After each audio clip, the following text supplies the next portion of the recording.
بسم اللہ الرحمن الرحیم۔ عزیزان محترم، آج ہم وحی کا لغوی اور اصطلاحی معنی اور اس کی اقسام اور اسباب بیان کریں گے۔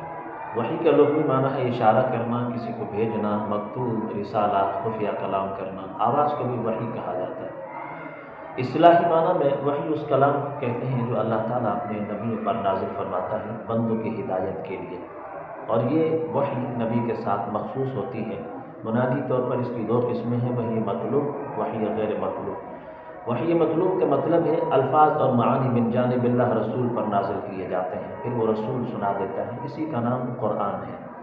وحی غیر مطلوب یہ ہے کہ معانی من جانب اللہ ہوتے ہیں مگر الفاظ رسول کے اپنے ہوتے ہیں، اپنے الفاظ میں اس حکم کو بیان کر دیتے ہیں، تو اس کا نام وحی غیر مطلوب ہے، اور اسی کو حدیث نبوی کہا جاتا ہے۔ ان دونوں کا حکم یہ ہے کہ وحی مطلوب یعنی من جانب اللہ الفاظ اور معانی ہے تو یہ نماز میں تلاوت کی جا سکتی ہے، اور اگر صرف معانی من جانب اللہ ہے، الفاظ رسول کے اپنے ہیں، تو یہ حدیث نبوی ہے، اس کی نماز میں تلاوت کرنے کی اجازت نہیں ہے۔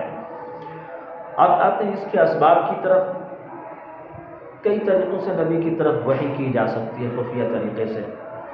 تو آپ جیسا کہ جانتے ہیں کہ لغوی معنی میں بھی آپ نے کچھ اس کے معانی کا اندازہ لگا لیا ہے۔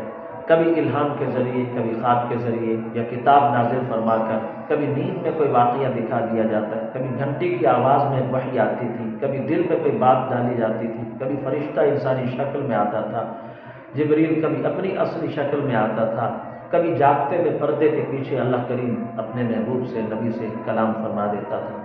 یہ تمام اسباب تھے وحی کے، جو ہم نے آپ کے سامنے وحی کا لغوی اور اصطلاحی معنی، وحی کی اقسام، وحی مطلوب، غیر مطلوب کا حکم اور وحی کے اسباب بیان کیے ہیں۔ اللہ کریم میری اور آپ کی بخشش کا سامان فرمائے۔